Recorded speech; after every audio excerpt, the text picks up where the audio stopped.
move out. Doon, makita mo yung kagaguhan mo doon. Kwentro mo doon, Abu Sayyaf, pati mga tausog. Mga doon kayo.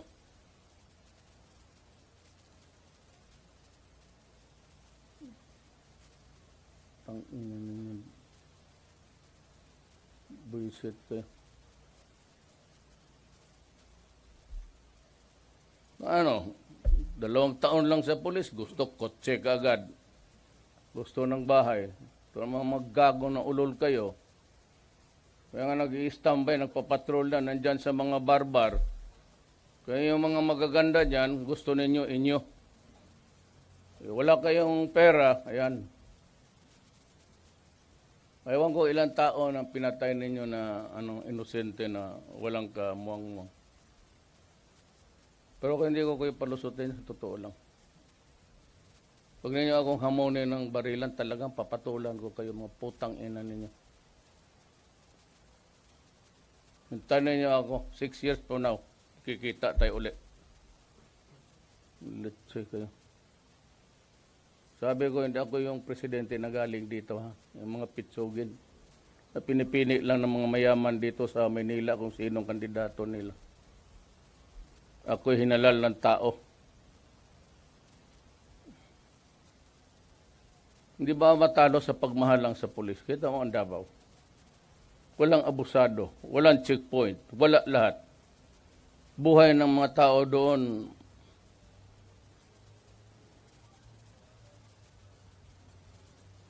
may bakit nabubuhay yung mga pulis doon? Simple lang ang buhay nila. Kayo. Pinukarami ninyo mga ulol kayo. Putang. Sayang yung susweldo-sweldo ng gobyerno sa inyo. Alam ko kultura ng pulis. 2 out of 5. Sa inyo, tagdadalawang asawa. Yan ang sakit ninyo. Kasi nga, pagka naka-uniforme, may baril, may badge, kala mo sino na ang mga ulon. Tangin. Nabibika na rin yung sarili ninyo.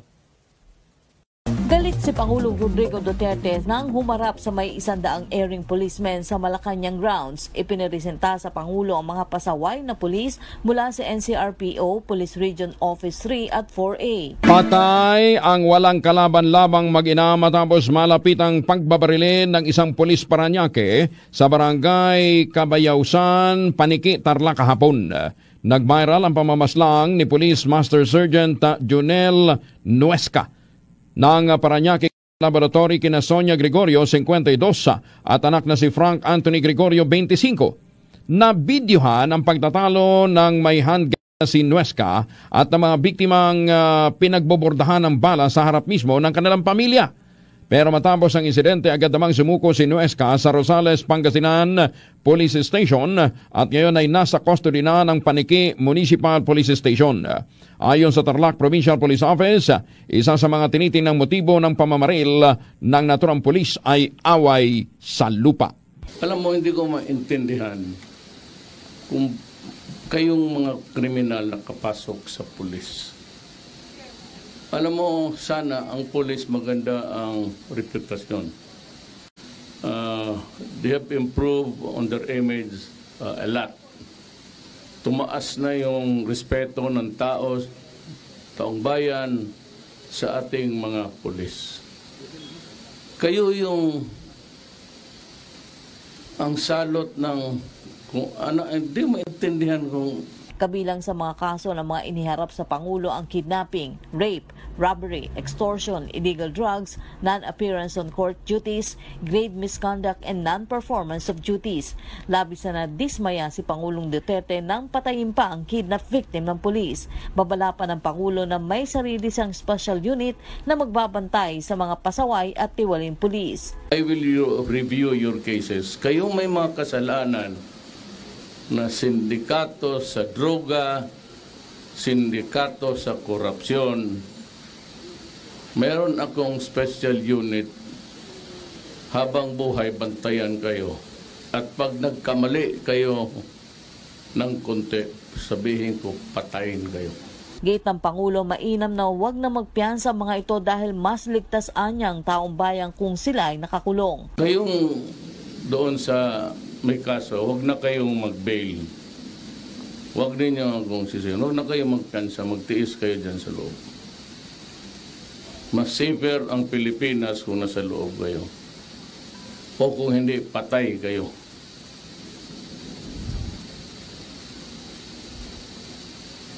Ang sunod ko sabi noon, sabi ko itong mga kriminal, sunod kayong mga polis na kriminal. Hindi lang nyo sinisira yung polis. It's a government institution, an organ of government important to maintain law and order. Aminado ang Pangulo na itinaas na ang sweldo ng mga pulis pero nagtataka ito na patuloy silang nasasangkot sa anomalya. Unti-unti na niya sana bumabalik ang tiwala ng publiko sa mga pulis kaya hindi niya papayagan na manatili ang mga pasaway sa hanay ng PNP. Ako nag-warning lang sa inyo. Hindi ako nag-warning na para pantakot. Nag-warning ako para gawin ko. Yan ang totoo. Wala na yung pantakot. Alam ko hindi kayo matakot. May baril kayo, mag-hold up kayo, mag-kidnap kayo, patayin pa ninyo. At sinabi pa ngayon sa akin, sabi ng hepe ninyo, may lumutang na naman na patay. Gusto talaga niyo subukan? O pues, ibigay ko sa inyo. At para naman sa kalaman ng taong bayan, gawan talaga ang gawin ko. Ganon talaga ang gawin ko. Ito ang ikalawang pagkakataon na hinarap at kinausap ng Pangulo ang mga itinuturing na pasaway na pulis. Yan ang problema ninyo. Yung iba nagbababae, may asawa, yung iba naman mag-ambisyon, gusto ng kotse, gusto ng magandang buhay. Di ba't kayo pumili na pagkapulis? Alam naman niyo talagang mahirap.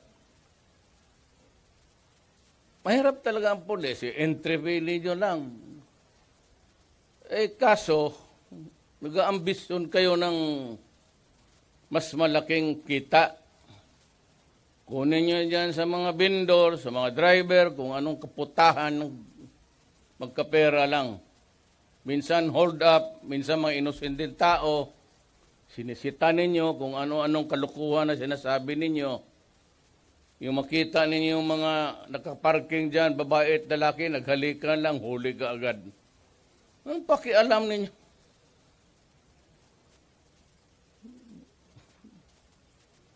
Maghanap kayo ng mali para magka-pera.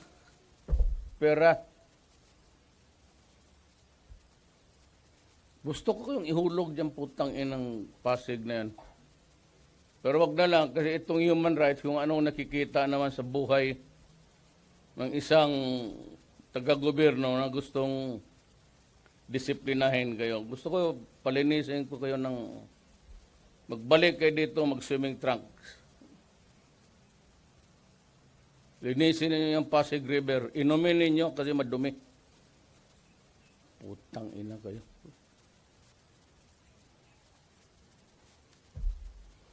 Yang bata pa naman kayo lahat.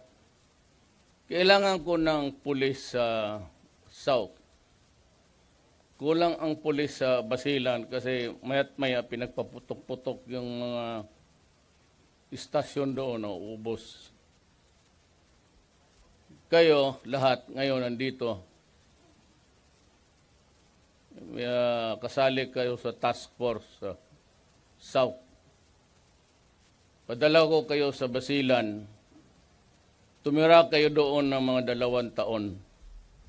Kung lumusot kayo buhay, balik kayo dito.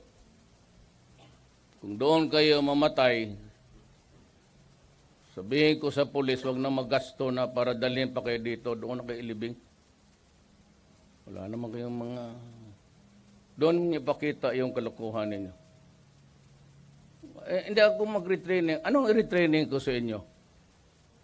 Putang ina, tapos na nag-training ninyo araw-araw. Ano retraining ko? Yung utak ninyo. Hindi ko madala yung gano'n . Bayad kayo sa akin, hintayin ninyo kung matapos ng pagka-presidente ko. Magbarilan tayo. Kala siguro ninyo na let's check kayo, papatulang ko talaga kayo. Prepare to move out. I'll give you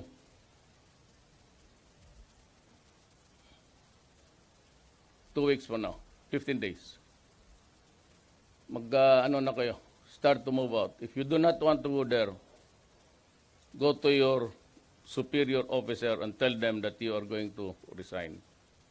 Otherwise, ayaw ninyo, hanapan ko kayo ng mali. Kayo nandito, mga gago kayo eh. So meron talaga akong masilip. Either I will dismiss you. Alam mo, kailangan ng Pilipinas isang squad ng Army, Navy, pati Air Force, Police to keep track of you. Kasi karamihan ng mga police, yung na-dismiss, yon ang mga sindikato kasi may alam kayo. Kayo ang pinakadelikadong kriminal pag naalis sa pulis. Alam ninyong pasikot-sikot eh. Alam ninyo kung putang ina, papatayin ko talaga kayo. Harap ng Pilipinas. Kayo ang magdroga-droga, anak ng pasensya na lang. Hindi ako magdalawang isip. Kayo ang extrajudicial killing talaga. Totoo yan. Pag naalis kayo, if you opt to retire, then behave. Maghanap kayo ng buhay ninyo na malinis. At kayong mga pulis na dati mga sindikato, wag na wag kayong pumasok. Because I will create a battalion para lang to keep track of your... Because it has been the sad experience of this country that the most vicious criminals karamihan ex-police or sometimes ex-military man. Kaya kita mo sa Mindanao yung mga kuratong baliling ng mga dating military. Kayo yan eh. Masanay kayo sa mga kriminal. At nasaya kayong pumatay. Kaya tuloy napapasama sa anti-illegal campaign kayo. Binibigyan kayo ng pera, tama yan. Ang mali, ang mga ulol, at saka walang utak. Alam ninyo, ang pulis bibigyan mo ng pera. Yan sila. Kasi pag walang trafficking, walang buy and sell, walang trafficking, walang mangyari. We're trying to get rid of the supply. Kaya pumuntayan sila, may pera magkunwari bibili. Nangyari itong mga gagon to, hindi binigay yung pera, pinatay yung mga puser, kinuha yung shabu, ipinagbilit, tapos pati yung pera, binulsa. So do not be surprised about these allegations they are being paid. So how are you supposed to enter into a trafficking event kung walang nagbibili, wala rin nagpabili, so walang trafficking? Eh di possession lang, billable. Kaya ganon yan. Diyan nagkakandalo ko. Hindi ko alam ilang nangyaring ganon. But do not be surprised if they are there to buy. Eh sabihin na binigyan sila ng incentive. Mayroon ring incentive. Mayroon ring operational funds. No much I gave them? 150 million. Para na magbili ng mga... yung iba, yun ang nangyari. Sabi nila, binibigyan sila ng 5 mil, 10 mil. Putang ina, bakit ko kayo bigyan ng pera? Trabaho ninyang pumatay. Let's check. Bigay ako ng pera. Ulol. Kaya kayo binigyan ng baril. Kaya pagka lumaban, di barilin mo.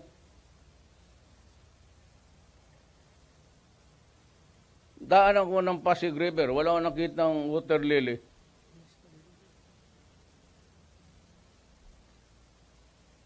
So, prepare to move out.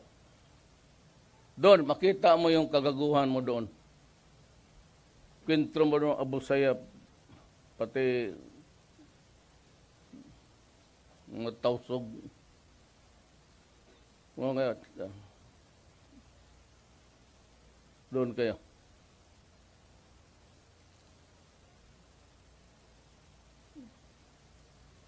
Ang ina ninyo. Buisit kayo. Ano, 2 taon lang sa pulis, gusto kotse kaagad. Gusto ng bahay. Pero mga maggago na ulol kayo. Kaya nga nag-i-standby, nagpapatrol na, nandyan sa mga barbar. Kaya yung mga magaganda dyan, gusto ninyo, inyo. Wala kayong pera, ayan. Ewan ko ilang tao na pinatay ninyo na inosente na walang kamuang-muang. Pero kung hindi ko kayo palusutin, sa totoo lang. Pag ninyo ako